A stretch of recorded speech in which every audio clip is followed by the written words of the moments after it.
Hello, and welcome to I Am Dad Podcast with your fatherhood authority, Kenneth Braswell. 30 minutes of wisdom, information, resources, and nuggets to help you on your fatherhood journey. Or maybe you're just curious and want to hear some real talk about fatherhood, family, and the minds of men.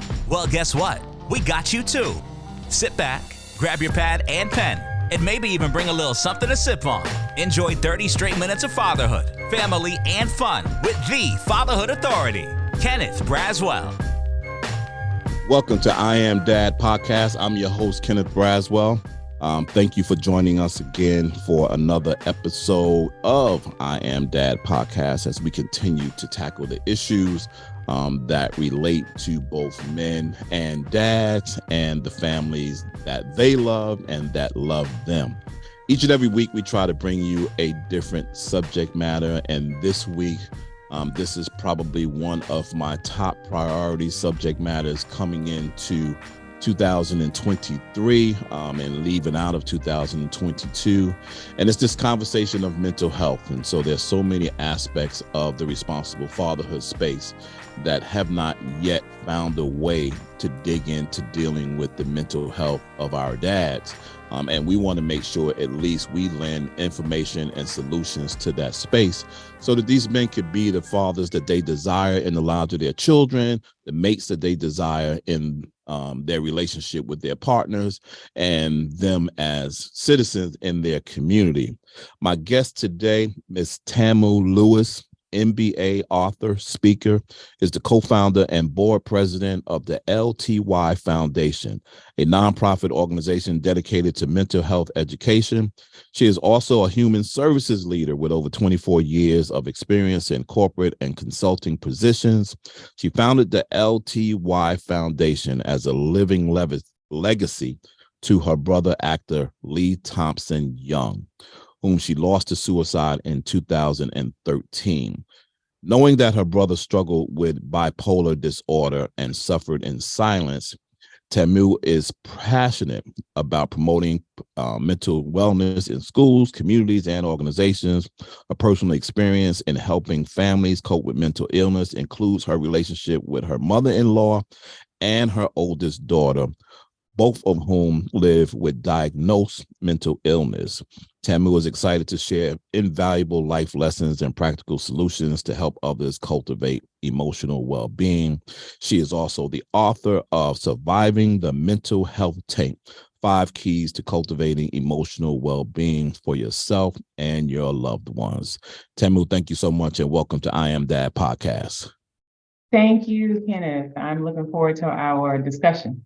Absolutely. So how you doing this morning? First of all, we talk about so much about self-care and we often forget to just simply ask people how you're doing. Yes, thank you for that. I appreciate that. I am doing well this morning. Okay. So let's jump into this. I was it's interesting how God maneuvers all of our lives, but mine in particular, because I get to watch it moment to moment, and how he brings me in contact with people. In one mind's eye, you could say randomly, but then when it actually occurs, you realize that it wasn't a random occurrence. Like that connect was supposed to happen. And I met Tamu at a SNAP conference here in Metro Atlanta. And I was standing in the hallway and I was talking to another young lady about a piece of work that she was doing, and Tamu's booth was in the back of the aisle.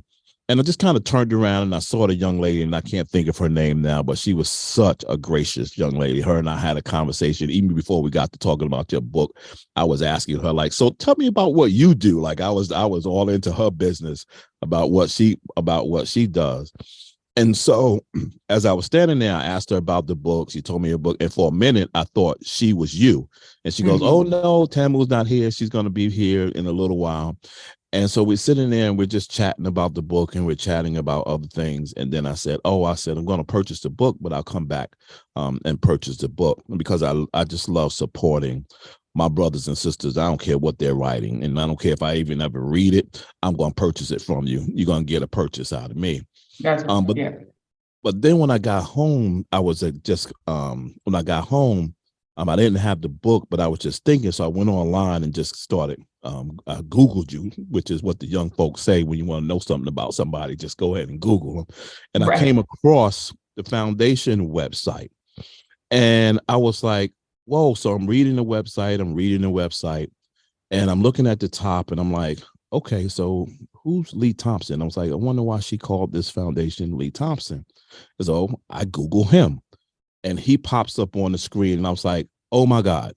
I was like, oh my God, I remembered this because Hmm. my youngest children were of age to watch him on Disney. So I remember Yes. him, and I remember him in the sense that like he was a rising star. He was getting his star was on the rise. He could have been the Idris Elba of today, or he was in that, and his look, like when I saw him in his photos, and guys don't really often say this about other guys. I'm like, that's a handsome dude. That dude is like, Right. he's a handsome dude. And so when I saw it, I immediately went to my wife and I said, I met sister. And she goes, Hmm. really? She goes, where at? I said, and I said to her, I used the word randomly. And I said, randomly, Hmm. I was at the conference and I just was mulling around. I said, but she's in the mental health space and I really need to connect with her. I met her. I said, but we're going to do some things together. But talk to me a little bit about the LTY Foundation and give me some details on why, for our audience who's listening, who don't know who he is. Talk to me about why it was created. Hmm. So, as you mentioned, my brother Lee Thompson Young was a successful actor, and he was the famous Jet Jackson on the Disney Channel. He had been in multiple movies, and at the time of his passing, he was in his fourth season on Rizzoli and Isles TV show on TNT as Detective Barry Frost, and they actually still show episodes today. Mm-hmm. So very successful. He had graduated from the University of Southern California from their film school with honors, and we lost him to suicide in 2013.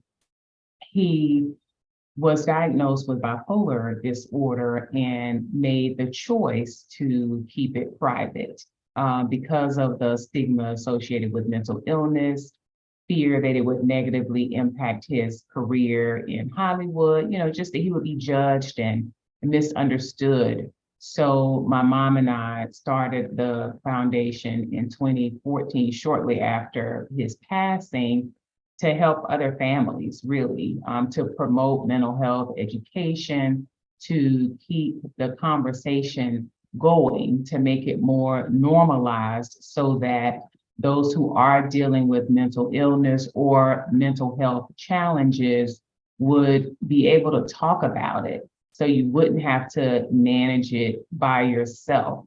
I feel like if his coworkers on set had known about his diagnosis, his community in LA, then maybe this could have been prevented.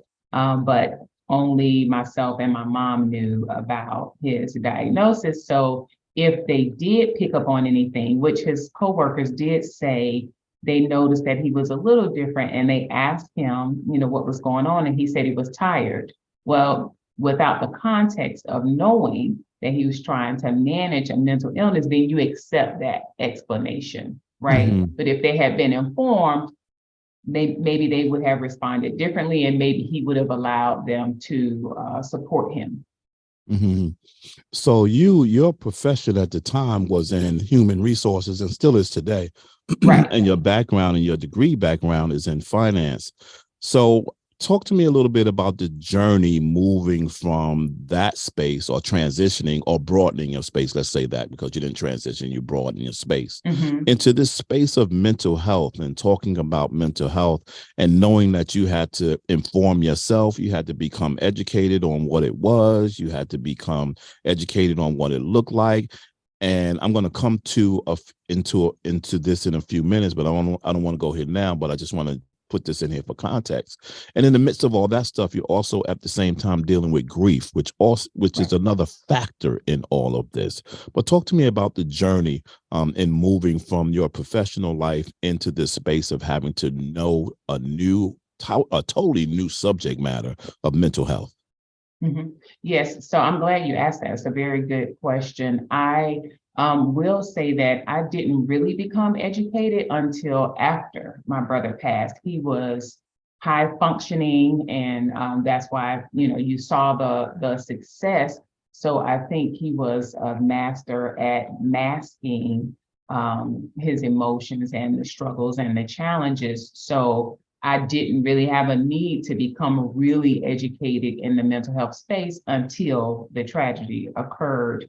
And at that point, I just kind of made a decision that I was going to find out everything I could, go to various classes and get certifications so that I would be informed and be able to support others, even within my own family, and of course, the broader community. But actually, I feel like mental health and human resources as a profession are actually closely linked anyway, although I may not have thought about that previously because human resources is a service profession where the function is serving the broader employee population. So oftentimes people will go to human resources if there's issues, with relationships or your position or your performance. And so dealing with that human factor, there's always physical health and mental health. And mental health actually impacts your productivity and how you show up at work. So it really is related in terms of human resources and mental health. And I just, again, did everything I could to become educated, not to become an actual mental health professional, but an educated mental health advocate, so that I could speak with people and be able to help them or point them in the right direction for resources from mental health professionals. Yeah, but you know what I've learned, Tamu, in life, what I've come to learn is that people learn more from a person's experience than they do their education. Right. Right. And so, because sometimes I think we can put too much of an emphasis on the letters behind our name, when those things don't really matter when you're talking to someone who's going through whatever they're going through, because they don't want to glean from your journey at whatever university. They're trying to glean from your journey in life. Like, how did you deal with it? What did it look like to you? How did you overcome? How did you find yourself again? I'm binging this series now called Yellowstone on Paramount. And I have found that I have to keep a pad next to me because there's so many pieces of wisdom that's dropped in this series. And they all lend to some of it to this mental health space and some of it to the fatherhood space. But last night I was watching one of the episodes and there was a quote in there. Kevin Costner, who's the lead in there, plays a character called John Dutton. And he was talking to one of his sons and he said, or he was talking to his daughter. And he said his grandfather told him that there's not much you can do with a broken will, but you can take some of his parts to build a new one. And I just like that. I don't know why that resonated so much with my life and this conversation and even going through what you were going through, that you got this broken will and there's nothing you can do to put it back together. And oftentimes in life, we don't really think about you can just use the parts to build a new one. That is the new thing that you create that travels you forward, not the old thing that's laying on the ground broken. And so as you're going through this journey, for the people in the balcony, could you explain to them exactly what bipolar disorder is? So bipolar disorder is a mood disorder. And what I have found through my own personal experience is that it can look different in each person. So there's not really any like specific symptoms that you can look for, but in general terms, there's mood fluctuations. So the person could experience the highest of highs and be really hyperactive.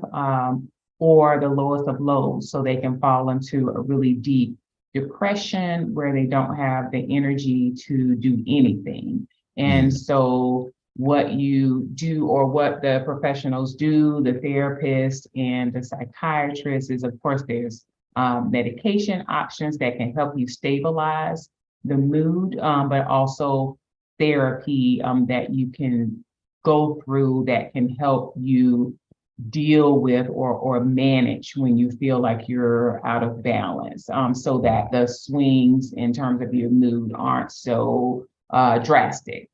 Mm-hmm. You said, it struck me when you said this, and I was like, wow, that sounds like most men that I know.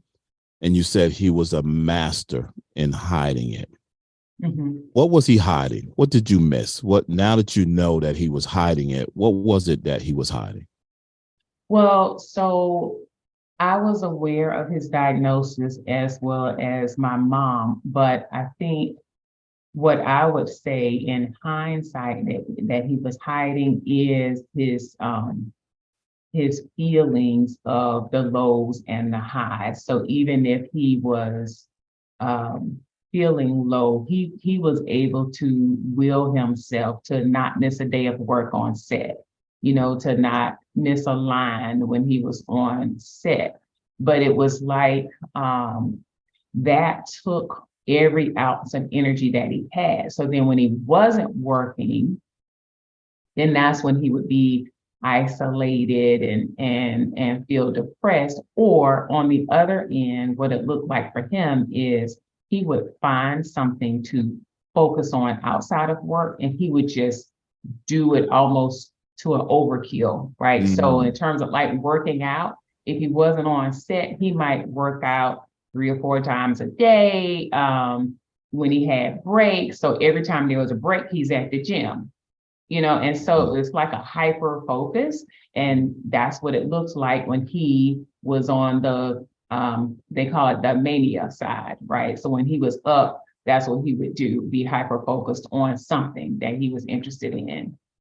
Mm-hmm. So I think I missed that, how much he may have been struggling with that. And I will mention this, that he was under the care of a psychiatrist as well.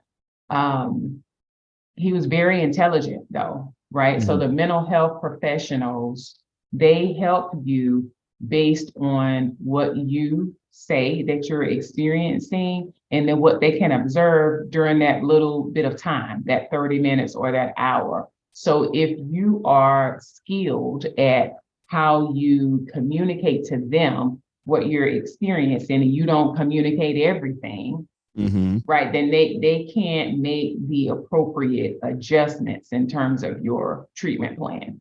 Mm-hmm. And so now you have also learned that both your mother-in-law and your oldest daughter have diagnosed mental illnesses. Now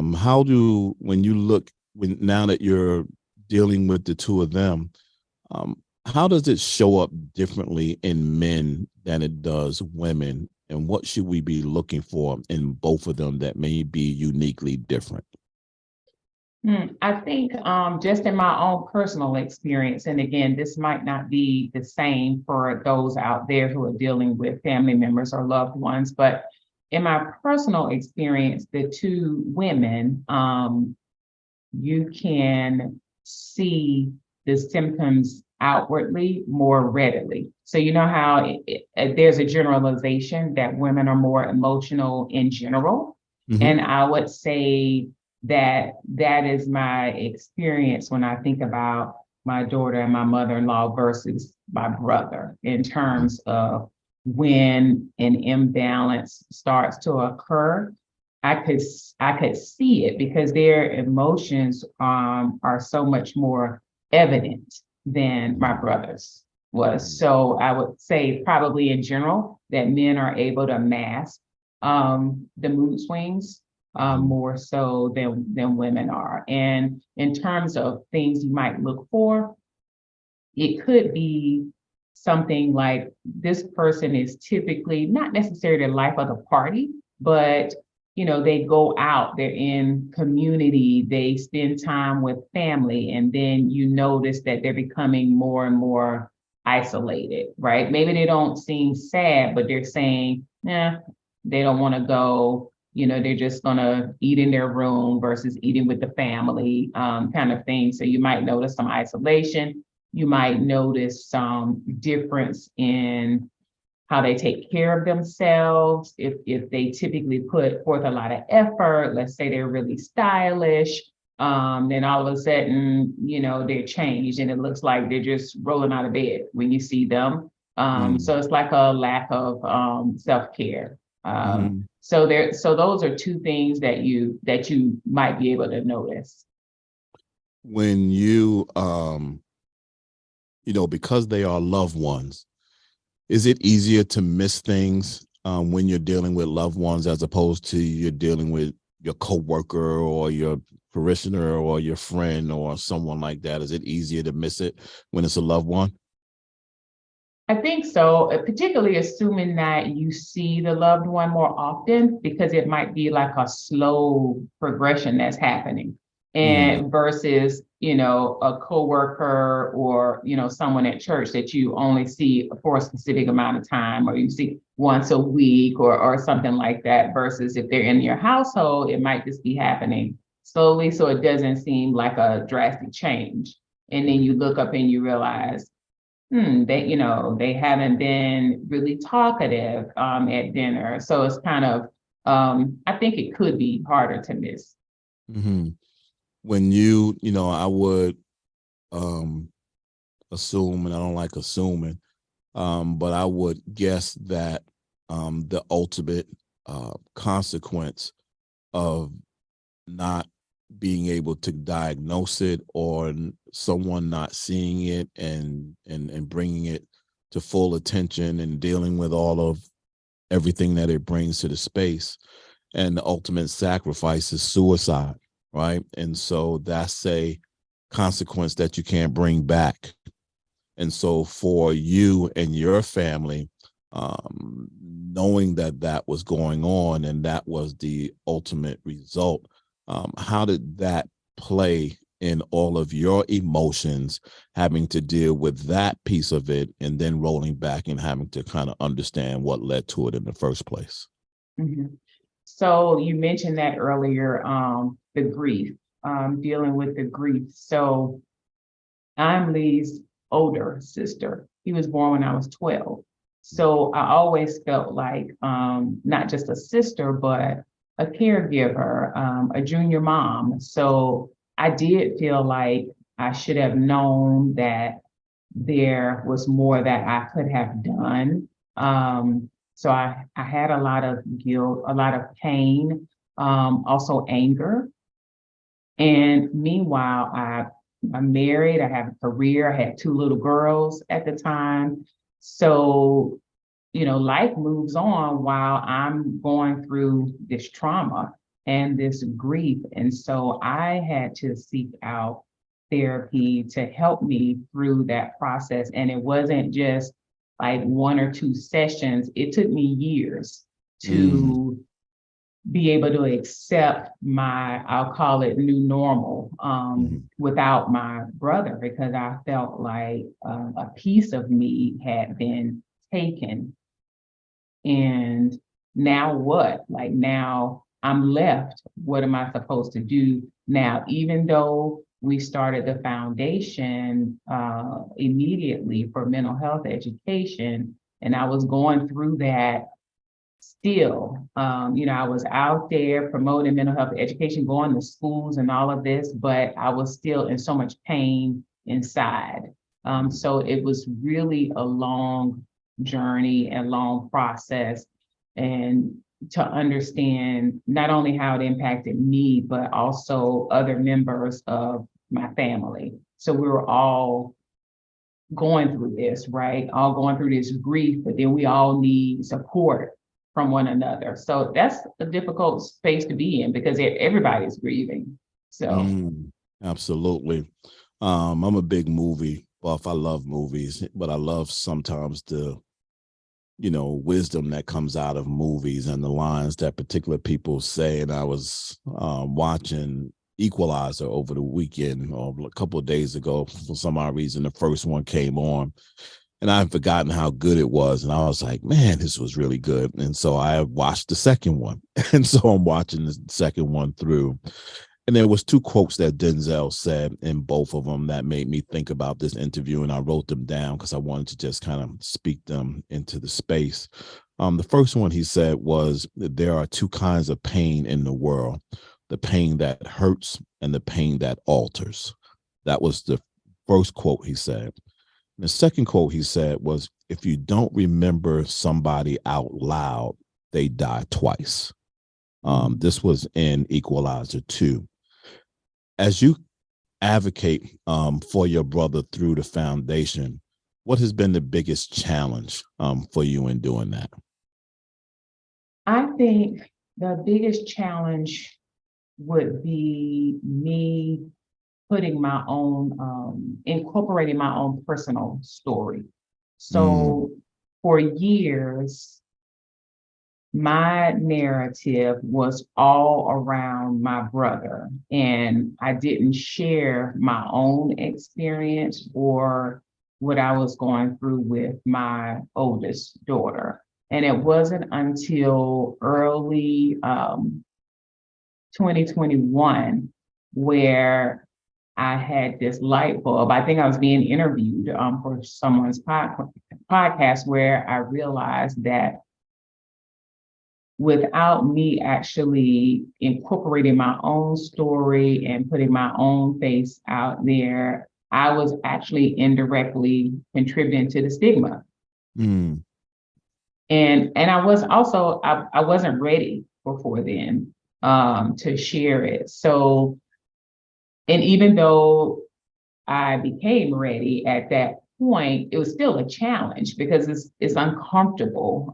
You have to be vulnerable. And also my story is intertwined with my oldest daughter. So it's hard for me to share my experience and not share hers. So one of the things I had to do was talk to her. I talked to her when I first had this realization to see if she would be okay. And she said she would be okay. Anything that could help other people, she was all for it.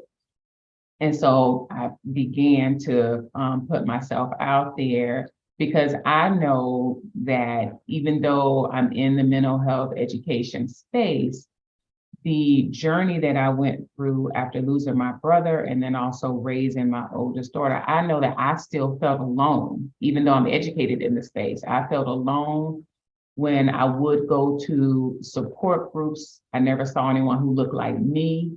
And so I know that it would have been helpful to me to see someone sharing their own personal story that I could relate to. And so that gives me the encouragement, the energy to continue to share my own personal story in hopes that it helps someone else.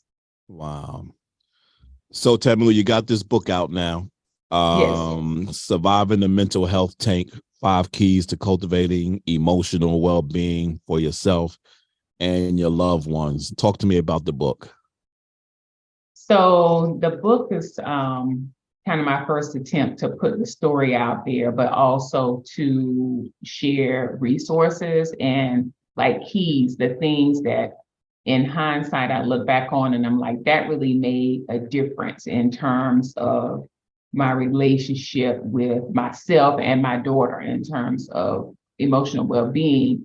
So the keys are those things that I remember. You know, for instance, we talk about self-care a lot, but we still don't do a good job of it. And as parents, as a mother, I always want to put my children first. But then I realized I'm not really any good to them. I can't be my best self for my family or any other facet of my life if I'm out of balance, if I haven't taken care of myself. So that's one of the keys that I mentioned. Another one is letting go of control, because I pride myself on being organized and detail oriented. I plan out things, right? I try to be like preventative, right? So I try to try to control things so that nothing bad happens. And, that's not always possible. And so when you're thinking about raising your children, so my oldest daughter, in particular, I don't want her to have mental health challenges. I don't want her to have a mental illness. I want everything to be easy for her. Well, that's just not our reality. And so I would read books, talk to this psychiatrist, talk to this therapist, go to this conference, do all these things, trying to figure out how I could make it better for my daughter. But at the end of the day, I can do what I can do, and that's it. I can provide support, but she still has choices to make. So I can't make the choices for her. So letting go of control is one of the keys that I really struggled with and had to learn. And it's an ongoing journey, where I have to remind myself to do that, do what I can do, and that's it. There's a saying that says, hurt people hurt people.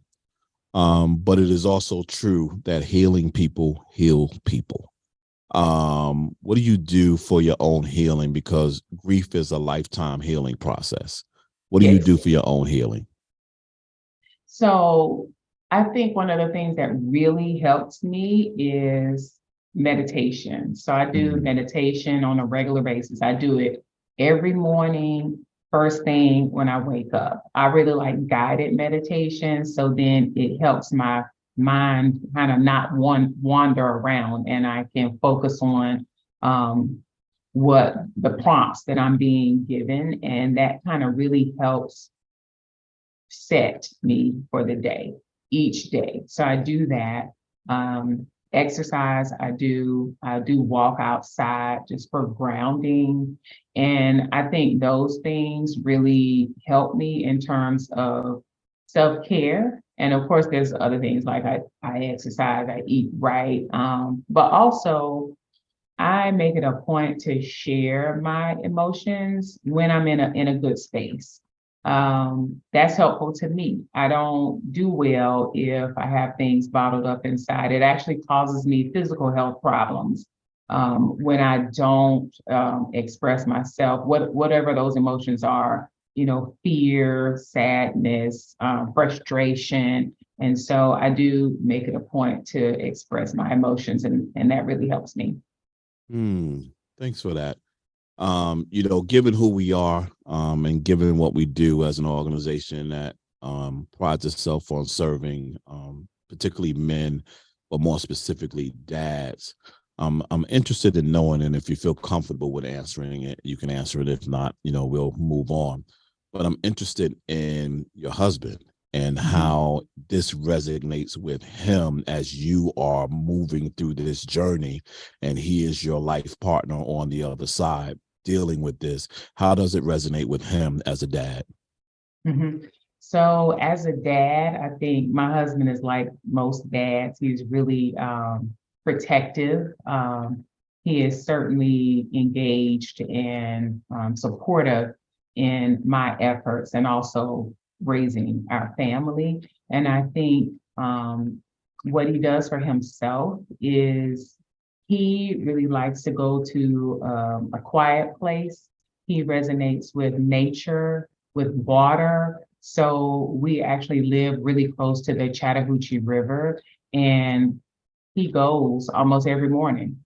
He goes over to the river and he has his quiet time in nature where he meditates, where he prays, and, he talks to God, and that gives him grounding, and he's able to better face, the challenges that we have, that are ongoing in this mental health journey with, our oldest daughter, and then also his mom.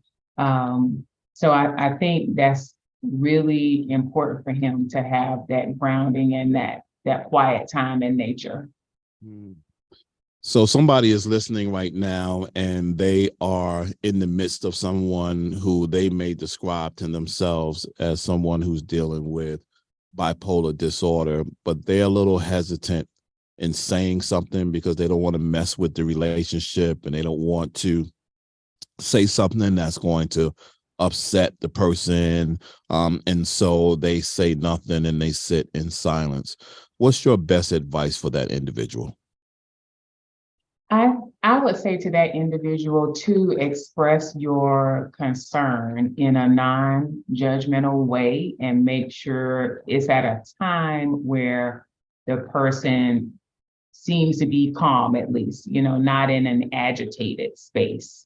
But if you could pick the right time and make sure that the words that you're using are expressing your love and your concern and your support, maybe you've noticed a change. And so you might just say, it seems like you're not quite yourself. I wanted to check in just because I care, and ask you, like, how are you doing really? And I think it's important to leave some space for them to respond, versus filling in what you think they might be feeling, or you think they're not doing well. Like, actually wait for them to respond. And then, of course, based on what they say, then you can offer, support, whether that is for you to continue to listen, or whether that may be, maybe we can call this number and see if there is, support. The 988 number, whether there's a group or a therapist or someone, and it might be helpful for you to talk to, and I can go with you. I think that goes a long way when people know that you genuinely care, you're not passing judgment, and you're just trying to support them, whatever that looks like for the person. Because you can also ask the person, what does support look like for you? What would you have me do that you feel would be helpful at this time? Mm. Tamu, tell people how they can find your book, how they can learn more about you, follow your journey, support the foundation, give them all the information they need to get in touch with you.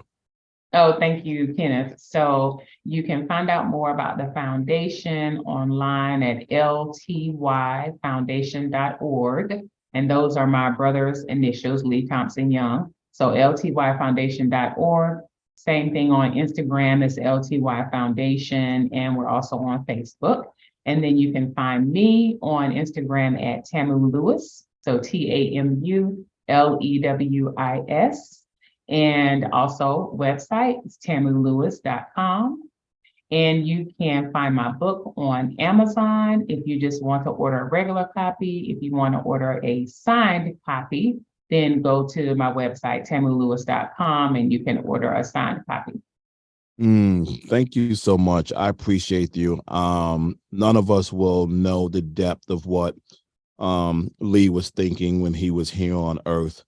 But I can guarantee you that now he has peace in his heart watching his older sister dedicate her life to him, to save others and to heal other people. So I admire you for that. Thank you so much for doing this work. We need more of us, people who look like us, in this work talking about mental health. There's so much more I can talk to you about, and I'll probably end up bringing you back on so that we could talk about some other things, because there's this subject matter that I've been wanting to deal with for a while as it relates to mental health, and particularly Black families, and how some of our traditions and our dysfunctional way of thinking about mental health is more of a harm to us than it is a hurt to us, and how we have to break those generational curses for our children, so they don't walk through carrying the same, I've been using this term lately as it relates to Black people, learned experiences. Right? Everything we do is not a matter of our current dysfunction. It's a matter of what learned experiences has done to us and how we've learned from the experiences that we were put through to survive. And so those are very different kinds of things that we have to deal with. And I'm sure, with him as a Black man, it's Black women as well. And I'm not dismissing anything that Black women go through, but I don't know what you go through. I can only talk about Black men. Right. Right. I know that there's a deep darkness and depth sometimes in our soul, trying to distinguish the difference between our greatness and our weakness. And that's a moment to moment thing, from point to point to point. And we're always trying to figure out whether or not our greatness is real and whether or not our weakness is overcomable, if that's a word. Can we overcome our weakness? And then how people judge us in the midst of seeing how we navigate between those two things. That's our constant life. And also trying to live up to all the expectations that people have of us, and trying to be true, compassionate, real, loving, and all those other things that people want. And sometimes those things don't line up together. Right. It's very difficult, which is why we call our program for our fathers Gentle Warriors. And so, because we don't want men to lose the warrior in them. We don't want them to lose the warrior in them, but we also want them at the same time to understand the gentleness in being a warrior for your family, for your children, for your people, for your community, for the world, however you want to spread the wealth around. And that's the conversations that we continue to pump up here at I Am Dad Podcast. But again, thank you so much for your time. You were a complete pleasure. Thank you. I'm sure that this episode is going to heal a lot of people, and you're going to be hearing a lot from a lot of people, including me. I'm going to get you into the work that we're doing. So if you have any last words before we close out this episode, this awesome episode with you, Tamu. Oh, I just would like to say thank you for having me. I've enjoyed our conversation, and I look forward to working together in the future to help people heal in our community. Thank you so much. And thank you, everybody, for listening to I Am Dad Podcast. I will see you next Sunday, same time, same place. Have a great week. God bless. Thank you so much for taking the time to spend with us. You've been listening to I Am Dad Podcast. We hope that you have been informed, encouraged you to think, or even inspired your heart for the love of dads. The conversation does not end here. Come back and join us next week. Same time, same place. Or you can continue the dialogue on our I Am Dad Facebook page. We also invite you to listen to past episodes, learn more about us, and keep up with special activities by visiting IamDadPodcast.com. That's IamDadPodcast.com. Until next time, I leave you with this reminder of manhood from 1 Corinthians chapter 13, verse 11. When I was a child, I spoke as a child. I understood as a child. I thought as a child. But when I became a man, I put away childish things. Because of this reminder, I will always understand that I am Dad, period.